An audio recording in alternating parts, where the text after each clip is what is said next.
स्वागत है आपका वाईपी एजुकेशन ट्रिक चैनल पर। तो दोस्तों इस वीडियो में हम लेकर आए हैं यूपी डीएलएड का प्रथम सेमेस्टर का ये पेपर है और बाल विकास का पेपर है 2023 का। ठीक है, 2023 में जो पेपर ये हुआ था बाल विकास का, ये प्रथम प्रश्न पत्र है। समय 2 घंटे का होता है ये पेपर टोटल और 50 मार्क्स का होता है। तो आपको बताना चाहेंगे कि आप हमारे चैनल पे नए हैं या अभी तक आपने हमारे चैनल को सब्सक्राइब नहीं करा है तो आप नीचे रेड कलर के सब्सक्राइब बटन पर क्लिक कर लें और बराबर में बेल आइकन की घंटी है उसको भी प्रेस कर लें। इससे क्या होगा कि जब भी हम किसी भी वीडियो को अपलोड करेंगे तो उसका नोटिफिकेशन सबसे पहले आपके पास पहुंच जाएगा। देखिए मेरे चैनल पे आपको चाहे तो 2022 हुआ, 2022 के मैंने टोटल प्रश्न पत्र जितने भी होते हैं आपके सारे पेपर सॉल्व करके डाल दिए हैं, आप देख सकते हैं। प्ले लिस्ट पे जाइए, वहाँ से आप देख लीजिए।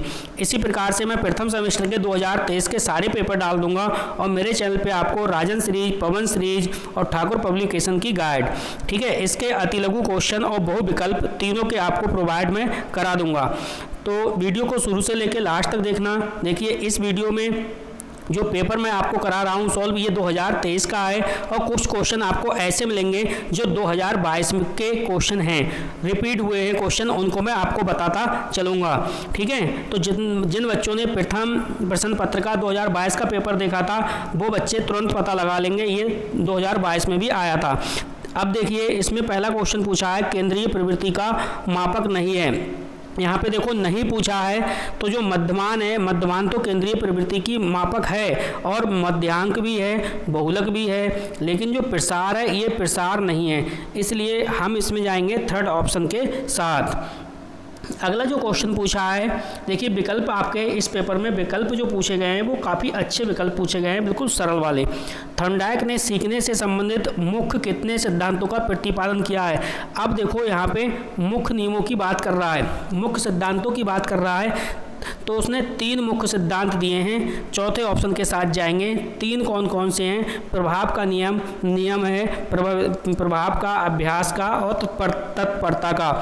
इसी प्रकार से अगर वो यहाँ पे पूछ लेता कि गौड़ नियम कितने दिए हैं, तो गौड़ नियम जो हैं वो 5 दिए हैं। ठीक है, मुख्य नियम 3 और गौड़ नियम 5। अगला क्वेश्चन पूछ रहा है आपसे कि भाई आप ये बताओ नवजात शिशु में हड्डियों की संख्या कितनी है। तो देखो ये जो क्वेश्चन है ये आप चाहे मैच कर लो, 2022 के भी पेपर में दे रखा था। ठीक है, कितनी होती हैं? 270। नवजात शिशु में हड्डियों की संख्या कितनी? 270। अगला जो क्वेश्चन चौथा नंबर पर क्वेश्चन पूछा था क्रिया प्रसूत अधिगम सिद्धांत के प्रतिपादक। देखो यहाँ पे बात को समझ लो आप। यहाँ पे अब क्रिया प्रसूत अधिगम सिद्धांत पूछा है, अगली बार में वो SR थ्योरी पूछ लेगा। क्रियात्मक मतलब होता है रिस्पॉन्स, यानी आर और प्रसूत S, तो ये RS की बात कर रहा है, ठीक है, ना कि SR की। जब ये क्रिया प्रसूत अधिगम सिद्धांत की बात कर रहा है तो हम जाएंगे स्किनर के साथ। अगर ये SR की बात करता तो हम चले जाते थॉर्नडाइक के साथ। ठीक, यहाँ पे थॉर्नडाइक है भी नहीं, इसलिए आपको कन्फ्यूजन बिल्कुल भी नहीं होनी चाहिए। अगला क्वेश्चन है आपराधिक प्रवृत्ति का सर्वाधिक विकास होता है। तो जो आपराधिक प्रवृत्ति होती है, आपराधिक प्रवृत्ति का सबसे ज़्यादा जो विकास होता है वो होता है किशोरावस्था में, इसीलिए हम जाएंगे थर्ड ऑप्शन के साथ। किशोरावस्था हमारा राइट आंसर हो जाएगा। अगला देखिए छठा क्वेश्चन इसमें पूछा गया था। छठा क्वेश्चन पूछा गया संज्ञानात्मक क्षमता की कमी से व्यक्तित्व में कठिनाई होती है। अब देखो यहाँ पे कठिनाई की बात कर रहा है। अगर कोई स्टूडेंट है और संज्ञानात्मक क्षमता की उसके अंदर कमी है तो व्यक्ति में कठिनाई कौन सी होगी, कठिनाई के अंतर्गत क्या आएगा? तो इसमें आएगा बौद्धिक विकास। हम बी ऑप्शन के साथ चले जाएंगे, बौद्धिक विकास वाला ऑप्शन बिल्कुल सही हो जाएगा। अगला क्वेश्चन है किसी दूसरी वस्तु की अपेक्षा एक वस्तु पर चेतना का केंद्रीकरण अवधान है, यह कथन है। यानी किसी वस्तु की अपेक्षा एक ही वस्तु पर चेतना का केंद्रीकरण अवधान है, तो ये कथन किसका है? तो ये कथन है डम्बल का। थर्ड ऑप्शन के साथ हम चले जाएंगे। ठीक है, अगला क्वेश्चन नंबर 7 लगभग अपने लोगों ने देख लिए। देखिए ये आपका अपना चैनल है, आप चैनल को सब्सक्राइब कर लीजिए और वीडियो को लाइक कर दीजिए। डीएलएड से रिलेटेड सारी इन्फॉर्मेशन आपको मेरे चैनल पे दी जाएगी। ठीक है, अगला जो क्वेश्चन है बुद्धि का विकास लगभग पूर्ण हो जाता है। तो बुद्धि का विकास है कौन सी अवस्था में हो जाता है? तो इसमें हम जाएंगे सी ऑप्शन के साथ, थर्ड वाले ऑप्शन के साथ जाएंगे, किशोरावस्था। बुद्धि का विकास लगभग जो है वो पूर्ण हो जाता है किशोरावस्था में। यही बात जीन पियाजे ने भी बताई है, ठीक है। उसके जीन पियाजे की कितनी अवस्थाएं हैं? 4, जो कि इस पेपर में आया है। जैसे जो चौथी वाली अवस्था है वो 11 से ऊपर की है, ठीक है। तो इसी प्रकार से इसमें किशोरावस्था हो जाएगा। अगला है सीखने को प्रभावित करने वाला सबसे महत्वपूर्ण कारक। देखो ये क्वेश्चन जो है वो 2022 में भी पूछा गया, अब ये 2022 में भी पूछा गया और देखो 23 में भी आ गया कि भाई सीखने का सबसे महत्वपूर्ण कारक जो है वो कौन सा है।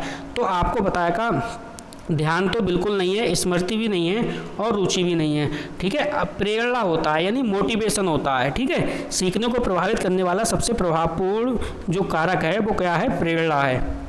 अगला क्वेश्चन है बालक के अभिप्रेरणा उत्पन्न करने का प्रमुख स्रोत।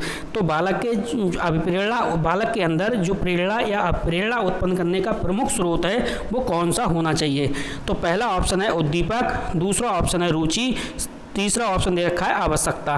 तो उद्दीपक, रुचि और आवश्यकता ये सभी हो जाएंगे, यानी इसका फोर्थ वाला जो ऑप्शन है बिल्कुल सही हो जाएगा।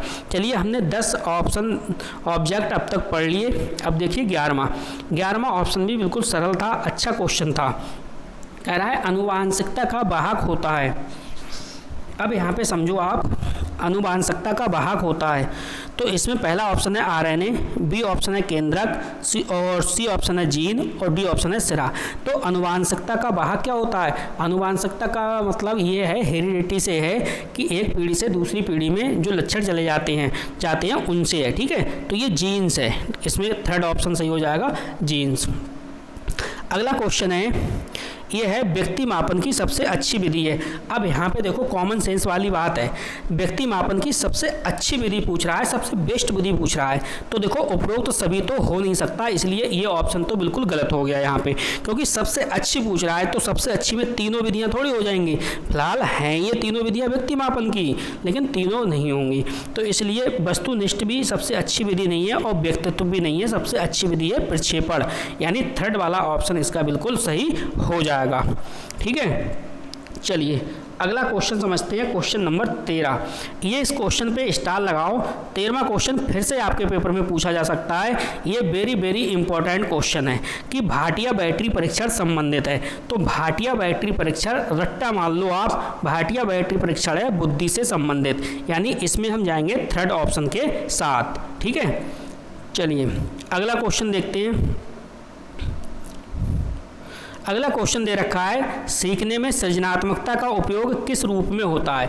अब देखो पिछला जो पेपर था 2022 वाला जो पेपर था उसमें भी सृजनात्मकता से क्वेश्चन पूछा गया था और इसमें भी देखो सृजनात्मकता से क्वेश्चन आ गया, ठीक है। तो सृजनात्मकता का उपयोग किस रूप में किया जाता है? ये किया जाता है चिंतन के रूप में, इसलिए हमारा इसमें थर्ड ऑप्शन बिल्कुल सही हो जाएगा। अब इसमें 15वां क्वेश्चन देखो जीन पियाजे से इसने पूछ लिया। क्या पूछा है जीन पियाजे से? पियाजे के अनुसार बालक के संज्ञानात्मक विकास की स्थितियां बताओ। तो जीन पियाजे के अनुसार जो बालक है, बालक की कितनी परिस्थितियां हैं, कितनी स्थितियां हैं? 4 स्तर बताए हैं उसने। कौन कौन से? पहला है संवेदीगामक अवस्था, ठीक है। दूसरा है पूर्ण संक्रियात्मक अवस्था, तीसरी बताइए मूर्त संक्रियात्मक और चौथी बताइए औपचारिक संक्रियात्मक अवस्था। तो ये 4 स्टेज बताई हैं, ठीक। अब ये तो हो गई बात बहुविकल्प क्वेश्चन की। अब यहाँ से देखिए क्वेश्चन नंबर 16 से हम पढ़ेंगे अति लघु क्वेश्चन। अब यहाँ पे मेरी बात एक अच्छे से समझ लो आप। देखो इसने जो अति लघु क्वेश्चन दिए हैं ना, ये ऐसे नहीं दिए हैं कि ये बिना डेफिनेशन के या बिना 2-3 लाइन या 4 लाइन बताए ये क्वेश्चन सॉल्व हो जाए। थोड़ा सा पेपर इसने लेंथी कर दिया है। देखो कह रहा है 16वां क्वेश्चन कह रहा है शिक्षक को बाल विज्ञान क्यों आवश्यक है। 17वां क्वेश्चन कह रहा है बाल्यावस्था की प्रमुख 2 विशेषताएं। तो मैंने आपसे कहा कि आप चाहे शैशवावस्था हो, चाहे बाल्यावस्था हो, चाहे किशोरावस्था हो, तीनों अवस्थाओं की आप परिभाषाओं को अच्छे से पढ़ लीजिए। यहाँ से बहुत सारा पेपर में देखने को मिलेगा। देखो बाल्यावस्था की ये विशेषताएं आ गई, ठीक है। तो मैं इनकी डिटेल आपको नहीं बता रहा, सिर्फ और सिर्फ आपको क्वेश्चन पेपर दिखा दे रहा हूँ कि क्वेश्चन में किस टाइप के क्वेश्चन पूछे गए हैं और कहाँ से क्वेश्चन पूछा गया है, ठीक है। नहीं तो वीडियो काफ़ी लंबी हो जाएगी, पेपर इतना लेंथी है कि ये पेपर सॉल्व नहीं हो पाएगा, ठीक। 18वां क्वेश्चन है बालक में विस्मृति कम करने के 2 उपाय बताइए। 19वां क्वेश्चन आया रुचि का महत्व लिखिए। और 20वां क्वेश्चन था अधिगम स्थानांतरण संप्रत्यय को स्पष्ट कीजिए। 21वां क्वेश्चन पूछा व्यक्तित्व विकास में शिक्षा किस प्रकार प्रभावी है। देखो बुद्धि आ गया, बुद्धि की परिभाषा, तो बुद्धि की सभी परिभाषाएं आपको याद होनी चाहिए। 23वां क्वेश्चन है सहस्यावस्था की प्रमुख विशेषताएं बताओ। तो सहस्यावस्था की कौन कौन सी विशेषताएं होती हैं वो आपको बतानी है। नेक्स्ट जो क्वेश्चन है 24वां समायोजन क्या है। तो आपको ये बताना है कि भी समायोजन क्या है। व्यक्तित्व की एक परिभाषा, देखो व्यक्तित्व की परिभाषा आपसे पूछी गई है। नेक्स्ट है अधिगम का अर्थ। तो अधिगम का अर्थ क्या होता है, वही है कह सकते हो अधिगम एक प्रकार से क्या है, सीखना है, लर्निंग यानी सीखना, या कह सकते हो आप व्यवहार में परिवर्तन करना ही अधिगम कहलाता है। इस प्रकार से ये था। नेक्स्ट था कल्पना से आप क्या समझते हैं, ठीक है। 28वां क्वेश्चन है संतुलन को कोई एक उदाहरण देकर समझाइए। और अधिगमांतरण क्या है। 30वां क्वेश्चन है सहस्यावस्था में शिक्षा का स्वरूप कैसा होना चाहिए। तो ये अति लघु क्वेश्चन पूछे गए थे, ये थोड़े से लेंथी क्वेश्चन थे, ठीक है। लेंथी पेपर काफ़ी है आपका, इसमें टाइम भी कम पड़ जा सकता है आपके लिए। तो देखो अब चलते हैं अति लघु क्वेश्चन। अति लघु क्वेश्चन 2000 में कहाँ से बने थे, कौन सा क्वेश्चन पूछा गया, इसे समझिए। देखो शिक्षा में व्यक्तिगत भिन्नता के प्रभाव की विवेचना कीजिए।